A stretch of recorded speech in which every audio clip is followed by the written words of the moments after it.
Welcome to The Beauty Shift, proudly sponsored by Karenique. For thicker, fuller hair at every age and every stage of a woman's life. I'm Michelle Phillips. I'm a celebrity stylist and beauty expert, a national TV personality, and self-confidence coach. And over the years, I've worked with some of the most recognized faces in the world, helping them look and feel their absolute best inside and out. That ultimate inner outer wow. Now that's true beauty, my friends. Welcome to The Beauty Shift. I'm Michelle Phillips, celebrity beauty and wellness expert, and I'm so glad you've joined me here today. I think you're going to be happy you've joined me too, because today we're talking about something that for decades, maybe even generations, just wasn't talked about, and that's perimenopause and menopause.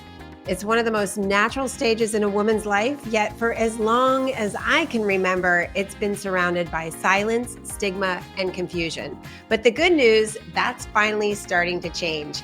We're seeing menopause enter mainstream in terms of conversation. It's being talked about outwardly on the media, in the medical world, and even in the beauty and wellness spaces. And thank goodness for that, because this is something every woman's going to experience, and it's about time we start talking about it openly and honestly. And perimenopause, which is the transition leading up to menopause, can actually start as early as your mid-30s. And I know for me, that was the case. Things like fatigue, anxiety, mood swings, changes in my body were going on that I just didn't even understand.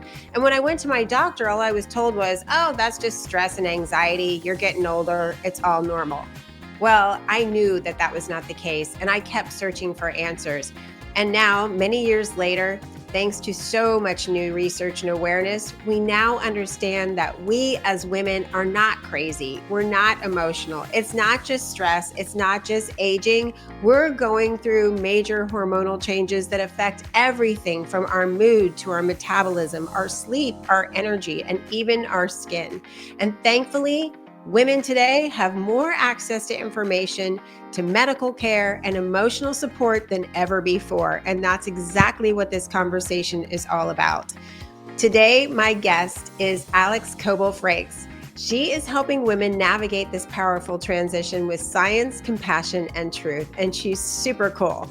She's here to break down what's really happening in our bodies and share how we can move through menopause feeling empowered, educated, and beautiful at every stage. So please join me in welcoming Alyx to the show.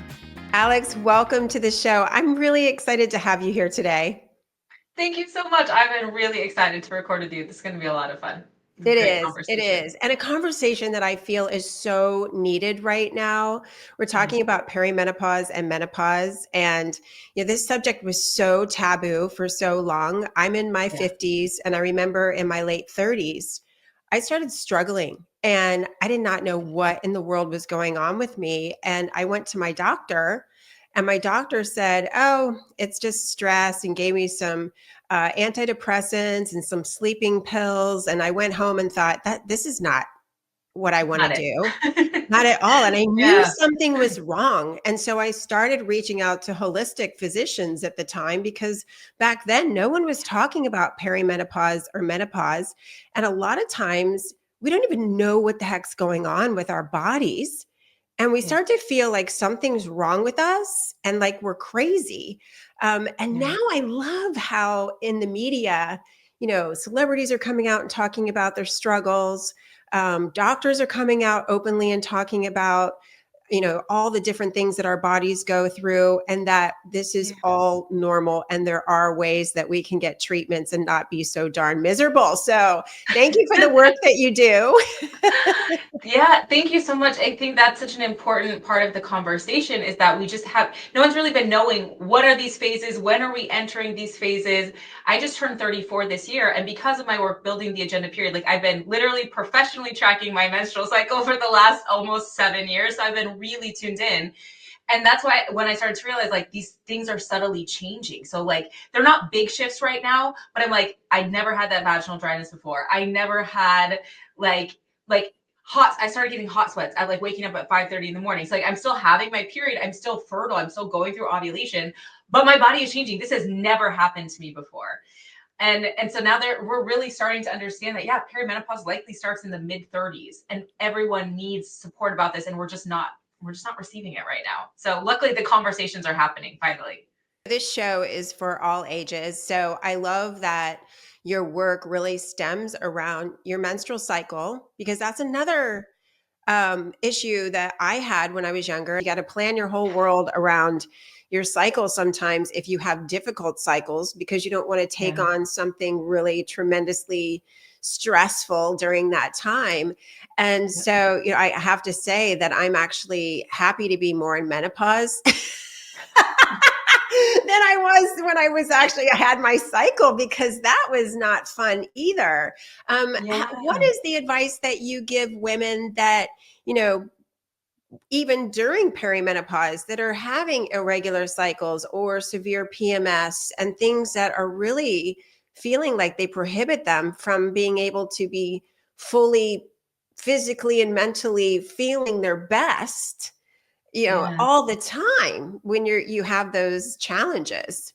Yeah, I would say the seed we're hoping to plant now and keep working on over the next 10 years is that really the workplace should be more flexible for women. And when it's not, that is why we have such horrible pregnancies, horrible perimenopause, horrible menopause.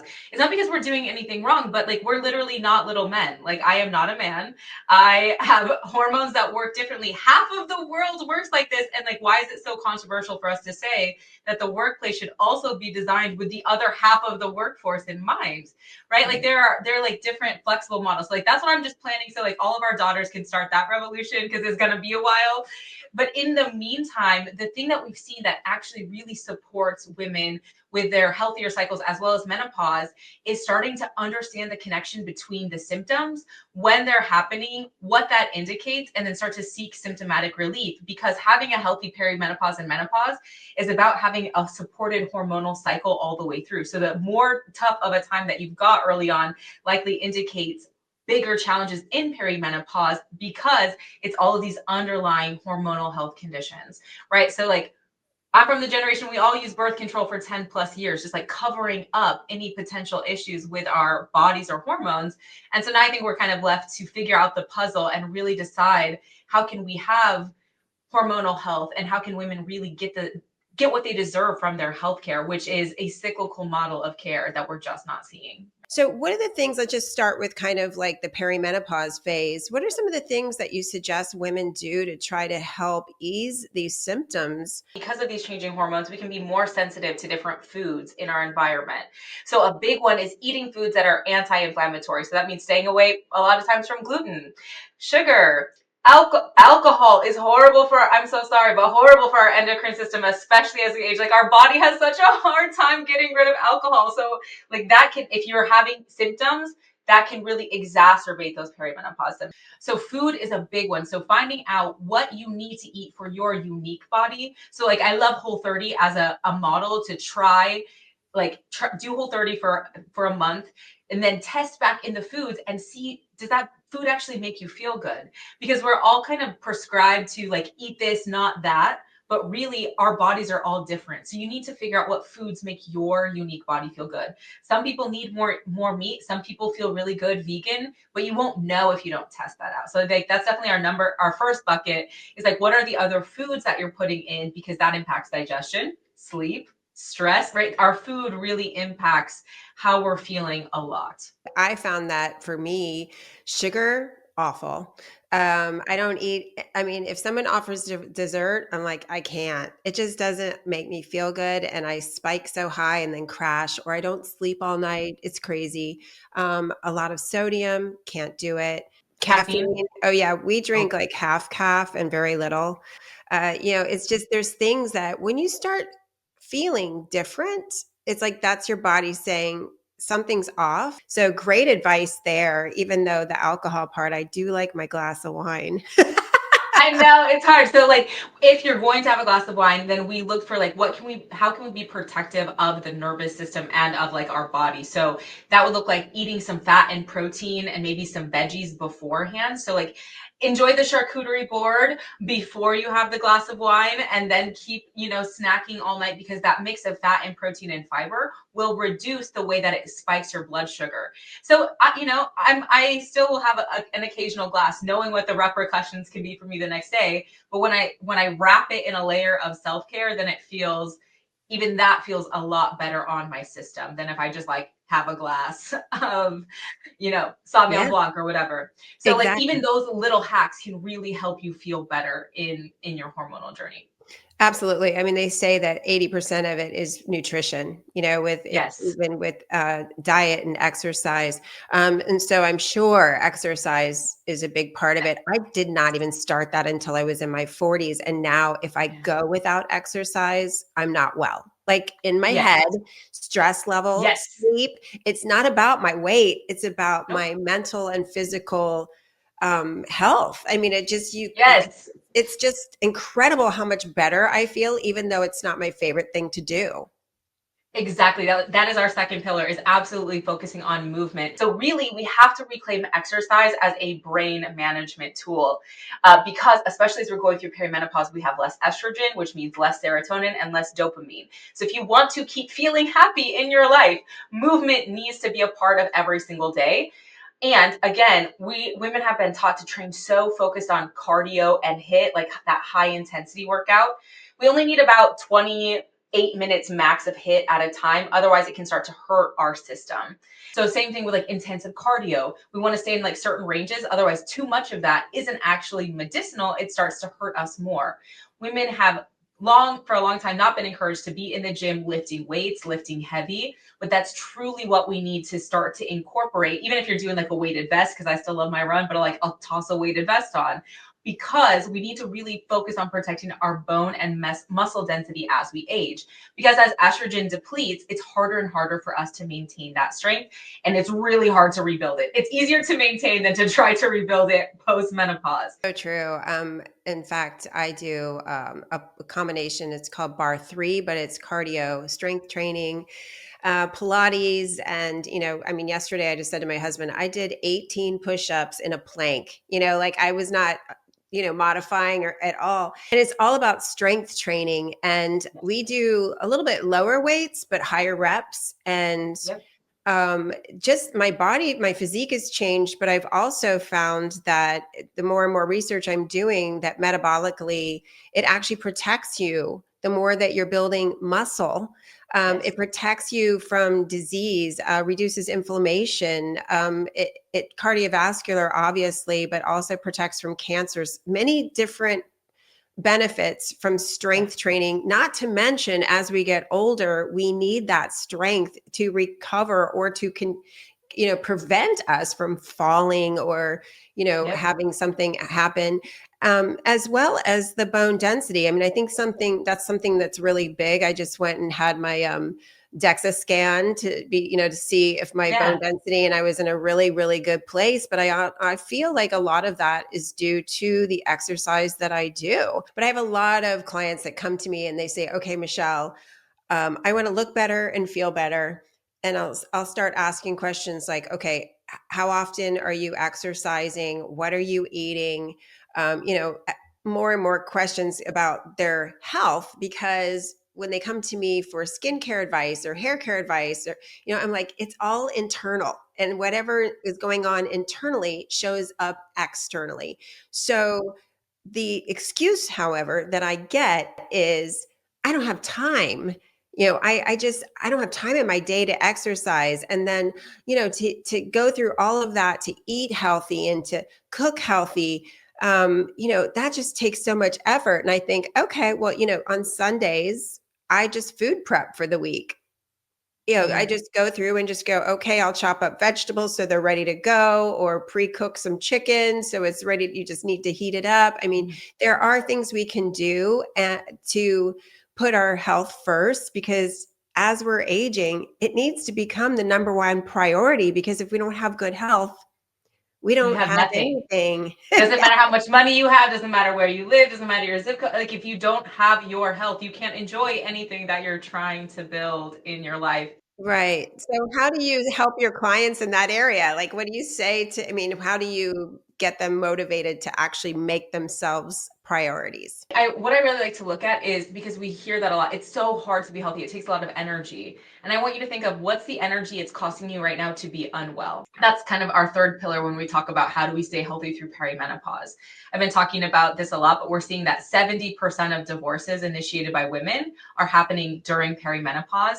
And I'm seeing the connection that they're not feeling supported from their husband. They're not feeling like their health ecosystem is allowing them to be healthy, for them to be supported, for their hormones to be supported. And so when women are feeling alone anyway in these marriages and feeling unhealthy in these marriages, we see them leaving and getting very healthy, because being in an unhealthy relationship increases our cortisol levels, and it makes it harder for us to take on any new health habits when we are in a place that is constantly depleting us. And so that's really the other perimenopause tip for overall health and wellness is who's in your circle. It could be a spouse, it could be a job that's unsupportive, it could be friends that you've outgrown, it could be a business that you don't even like anymore. Whatever the case may be, like, that relationship piece is a true impediment for women getting healthy during perimenopause because of how cortisol messes with our whole system. I was just reading about this last night because I find this to be so true for so many. I'm in my 50s, so I've got a lot of friends that close to 60 years old and up, and it's amazing how you think about when we're in our 30s, 20s and our 30s, we kind of just go along with everything, and we're a little bit more like, yeah, let it go, and we're focused on really building our lives, our kids, and our sometimes careers and our families and such, and sometimes not. But I mean, like, my daughter's in her early 30s and she's been really focused on her career. And, at some point you get to, like, when you're starting to approach perimenopause and menopause, you just don't give a darn much more about what people think. I mean, you do, but inside you think, I don't want that. I don't want this. This isn't working for me. But yet we're raised to, be the good girl, don't make waves. Also, Yeah. I think there's a lot of the societal pressure to live in a certain way, and you kind of just you feel like if you say, I'm not happy, or I don't want this anymore, or I don't like this job and I don't like this career, or whatever it is, you start to feel like selfish, or maybe something's wrong with you, or maybe people will Yeah. judge you. But really, what's happening is the truth of who you are is starting to really show up. And listen to that, because this is so important. So many of us as women don't, myself included, when I was in my 40s. And then one day you wake up and you're like, I want everything I have, but do I have everything I want? And you go through this, like, pressure of, how do I make the changes? And if you don't, you feel stuck, you get depressed, you wonder why your life isn't working. And so it's really important to give ourselves grace and give ourselves permission to honor what's really going on internally, because when we do, everything will work out okay. And Yeah. what I found is that people would come to me after I made those big changes and say, what are you doing that's changed your life so dramatically? Because you look better. I can tell you're happier. You even seem like a lot younger in terms of, just overall. And it was because I was following my heart. And Yeah. I wanted to mention that because I just feel like as women, we hold ourselves back from living in that truth, and it starts to really show up. Yes. When you hit perimenopause and Yes. menopause, you're like, Mm. yeah, I'm just not good with all this stuff anymore. I need to make some major changes. They call it midlife crisis, right? But it's not. No, I would love to debunk it with the science so that listeners who hear it, they can know that they're not crazy and they can know how to trust their intuition. Is that okay? Like, I think that Yes, would be really fun. please. I love that. Yes. So I'm starting, this is kind of like the paradigm that I'm working with. So when the estrogen is been seen as a very pro-social hormone, right? Because when we are higher estrogen, it is when our body wants to get pregnant. So it's easier to say yes. Estrogen boosts serotonin and dopamine in the brain. So, like, we feel good. It's easy to say yes to people. And then when we move into the luteal phase, the second half of our cycle, we are at a pro-self orientation, because progesterone is more of a pro-self hormone because your body is trying to protect a potential pregnancy. So the reason that we do this is not because we're mean or manipulative or crazy or irrational, but our hormones have these very two distinct major halves to them so that we can do what we're supposed to do, make babies, right? Our body is set up this way on purpose. It is the design of how our bodies work. When we are starting into perimenopause and then eventually menopause, we spend less and less time in the pro-self or the pro-social orientation and more time in our pro-self orientation. Less estrogen, more progesterone typically. And then we get to the point where they're both kind of like narrowing off and kind of dwindling down. This is when people are like, oh, she's just hormonal, she's just crazy. No, these hormones are allowing you to have the clarity that sometimes you weren't always being honest with yourself in your 20s and 30s. Because when I look back, I'm like, I let that man do what? Like, what did I sign up for? My 35-year-old self would never allow a man to treat me like, what was I doing? Right? We just, because we're full of the love hormone, we are just easier to just go along with things, right? Our pro social, we're just like cute and smiling, right? And then perimenopause is like, it's time to pay the reaper. It's time to pay that tax for spending so much time giving ourselves away and not doing the things that are important to us. And so because of the way those hormones impact our brain, we start to realize that things aren't working. And it's not because we're crazy all of a sudden or we've gone off the rails, but we're facing the truth and the reality of what we were putting up for that was never really in service to us, that never really felt good in our bodies, that always kind of felt like a sacrifice. And now we just don't have the tolerance for that anymore. So that's something that's what I want to be so consistent in this messaging is like women are not getting crazy in perimenopause. They're getting clear. I love that. Women are not crazy in menopause. They're just getting clear. I love that because it's so true. That's why last night when I was reading that article to my husband, like, listen to this. Because I think, we've been together 11 years and I think every year I get even less filtered. More so, pro yourself, which is perfect. I'm like, listen, honey, I'm not an asshole or a bitch. I'm just being myself. It's coming out more and more as I'm getting older. And he's over there going, oh God, thank God he's got a lot of patience. But at the same time, I'm like, I can't live any other way anymore. And because I've given myself permission to be this person, to be myself, but so many women that I know and that I work with are afraid.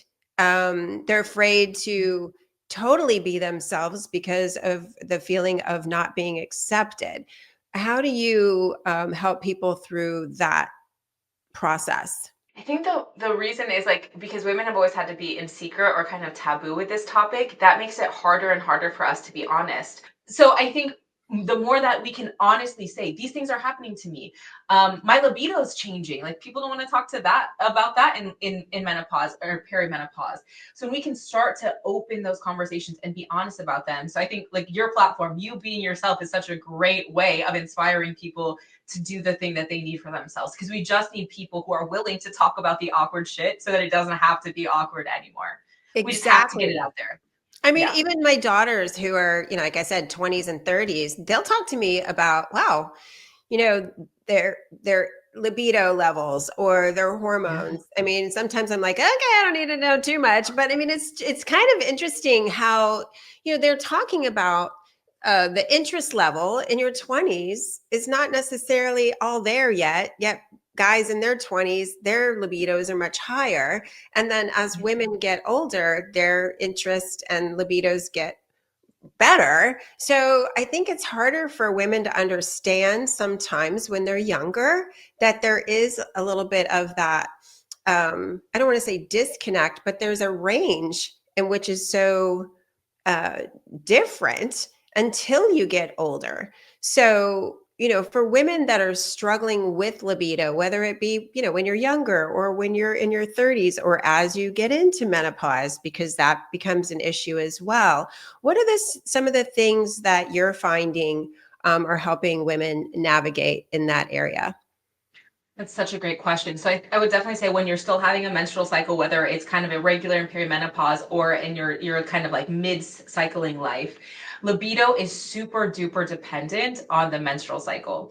And so you're not going to notice it as much if you're on hormonal birth control, because what birth control does is it like flattens our curve. So we kind of feel like your body feels hormonally pregnant. And that's why some women gain weight. That's why there are some of those challenges with hormonal birth control, right? So if you're on it, you're not going to probably notice, except for on your sugar pill week. If you have a week where you don't take anything, you may notice a real crash of like different emotions and feelings and libido during that time. So if you're with your normal, your regular menstrual cycle, from after our period wraps up until that midpoint of ovulation, you're going to typically find that your libido increases as the rate of estrogen, testosterone, and follicle stimulating hormone and luteinizing hormone all increase.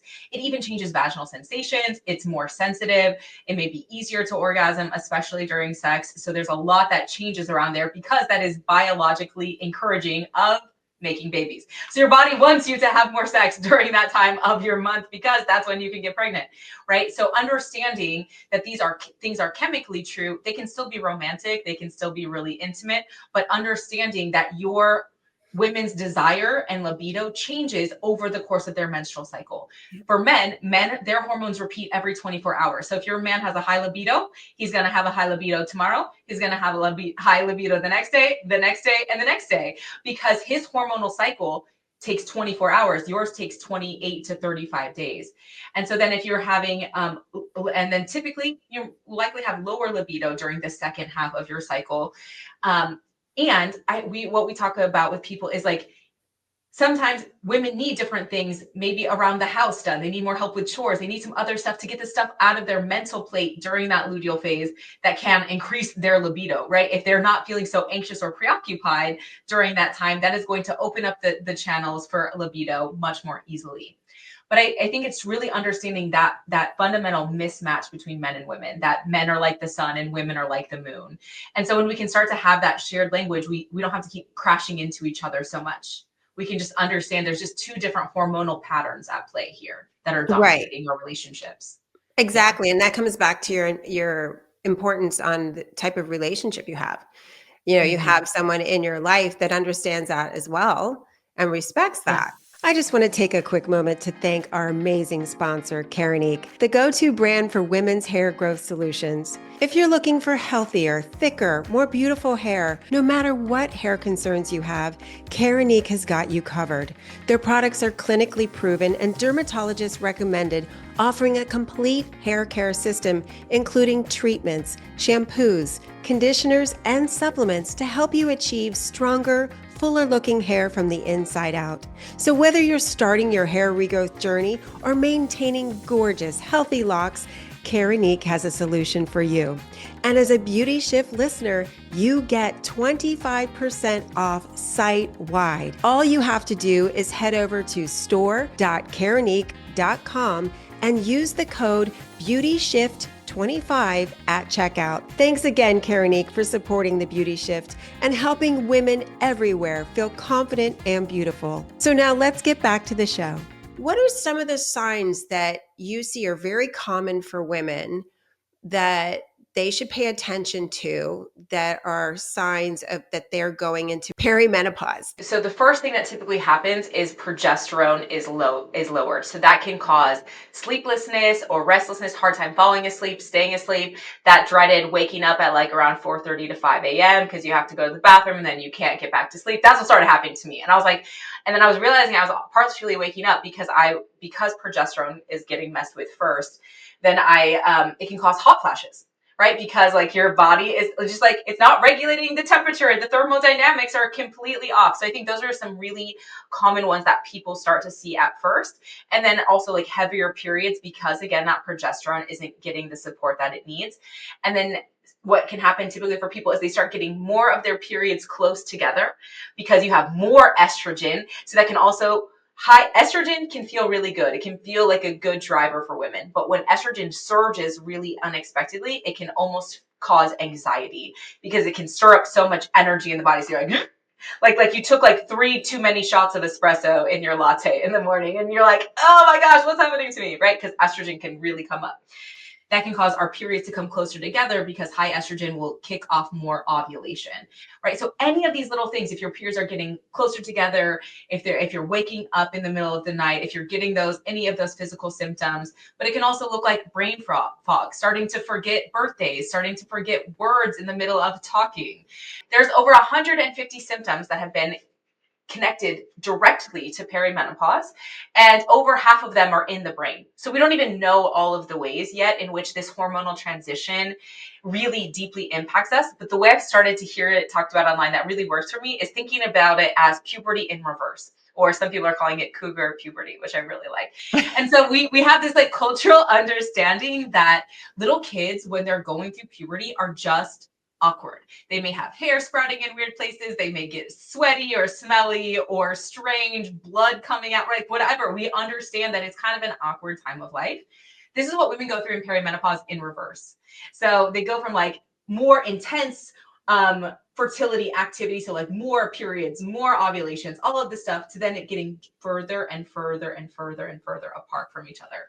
So understand that if you're seeing 3 or 4 of these signs and you keep writing them down, you're likely starting to have hormonal changes. It doesn't mean you're like tomorrow's going to be menopause, but that means you're on your cougar puberty. So you're going backwards in time until a more flatlined place of your hormones. So I think so many of those different signs can kind of start to point women in, but those are some of those early ones because of the way that the hormones tend to get out of whack at the beginning. So again, the way to regulate and to support those hormonal production for as long as possible is eating what foods are good for your body, moving in a way that's good for your mind, and surrounding yourself with people that don't suck, that really can support your health ecosystem, relationships, whatever the case may be. Because those things, because the less that we listen to ourselves, the higher we have stress, and the more cortisol goes up, the more all of our symptoms will get worse. And then it's like that rat eating its tail, right? It's just like the worse your symptoms get, the more cortisol you have, the more cortisol, like over and over and over again. So really starting to be protective of what you eat, how you move, and who you allow into your circle, like as early as possible, is a game changer for perimenopause. Absolutely. And I actually just created a sleep guide, which is on my website for women to download with different supplements and things you can do to help you sleep at night, such as magnesium. Perimenopause can actually be even more difficult than menopause because of all the things going on in your cycle. And when you get more towards menopause, the symptoms are less because your periods stop, but then you have the vaginal dryness, you have a lot more, the hot flashes, sleepless nights. I mean, your skin changes dramatically, your body starts to change dramatically. Now with all of these things that I've experienced, I actually have on hormones, bioidentical hormones to help level me out, and it's been a game changer. I know it's controversial for so many people, but now more and more there are FDA approved estrogens and things out there women can get so that they can ease these symptoms. How soon are you seeing women seek help in terms of getting hormonal balancing that support from physicians?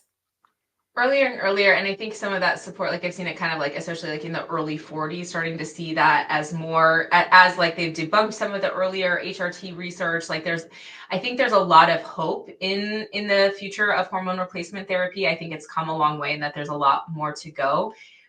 And I'm just curious for myself because it may be too late for me to not need them. I wonder though, for our daughters and younger women listening to this, if they don't do so much to mess with their hormones to begin with, if so much HRT would be necessary in the later part of their life. I'm just not really sure, but we have a lot of environmental things that we're battling, stuff in the food, like there's stuff in the water, and all of those things are impacting our longevity. They're impacting our transition through midlife. And so I likely think it will be necessary for a lot of us to feel pretty healthy as we continue to age based on the way that we've been doing things so far. So I'm definitely taking the holistic route first. And I think the earlier that people do those holistic steps, the later in life they will need to do some of those replacement therapies. The literature just wasn't existing. People didn't know what to do in for the last, like, kind of like the industrial history of our country, right? Like, people didn't know what to do. We weren't talking to each other about these things, and women have been super duper under supported. And so now we're kind of like, here's the place we're at. What's the best thing that we can do to move forward? And so yeah, I'm excited to see hormone replacement therapy, the demand for better and better versions of this to come out, because we deserve really high quality products, especially in this space. Yeah. Yes, I think Dr. Mary Claire Haber recently said that there are certain bioidentical hormones that if you take more in your perimenopausal stage, this is just from the recent research from her. It's not, something it's just I read, that it actually decreases chances of cancer. It strengthens your, bones, helps protect your organs. So there are different treatments out there that are relatively safe as long as you are checked out before by your doctor to get permission to do that. And I only work with, one of the best trained doctors out there for mine too. And we do blood work every 6 to 8 weeks. And I'm on a very low dose. And I think a lot of it is because exactly what you're saying. I do all of the holistic things to take care of myself. So that way I don't need to be jacked up on hormones, so to speak. I can really take low levels of estrogen and I feel really good. I do take the progesterone, which is very good too, to help with sleep. And I started taking that in my 40s because that really helped with the hot flashes and the sleep. So, but it is a personal journey, but one that at least we're able to go to our doctors now, and most are more open-minded about treatments and not just saying, hey, it's just part of life, get over it, which is what they used to say. And to your point, when you were talking about foods, I was thinking about, I have a niece who is now in her late 20s, but when she was little, she drank so much milk, like she loved milk. And at 4 years old, my sister said, oh my gosh, she has a pubic hair underneath her arm and one and on her vagina. And I think we both were like, oh my gosh, get her off the milk, because the hormones in our foods, so that's something I feel like we really need to pay attention to, are the hormones in the chicken, in the milk, in the products we're buying. Really pay attention to labels and what you're purchasing, correct? Yes. Yes, because it is messing with our, and like even to our cleaning products, makeup, shampoos, like those things are messing with our endocrine system. Our skin absorbs, it's like the largest organ, right? So it absorbs the stuff that's around us, like those environmental toxins. And so really looking at when and where you can, reducing that toxic load for your system, making sure you're like, almost no Americans are eating enough fiber, and fiber is like that one of the biggest things that helps clear out your endocrine system.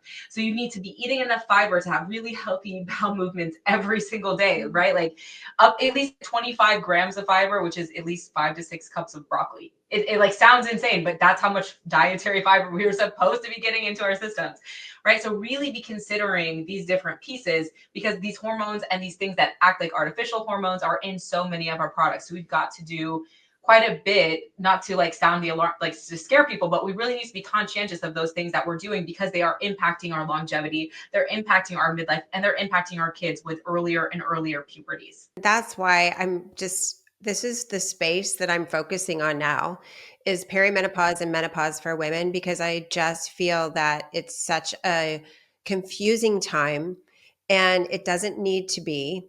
And we need to really simplify things for women. So they say, okay, what do I do and what do I not do? So I feel better and of course look better.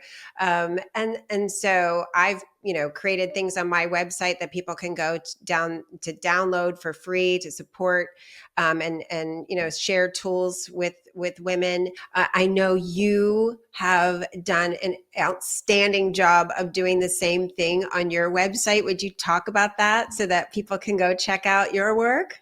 Yeah, so check out the agenda period. It started off as a physical planner to help women plan with their cycles. And now we actually have created a menstrual cycle app as well that shows you kind of like the self-care things that you need, different things that you can eat.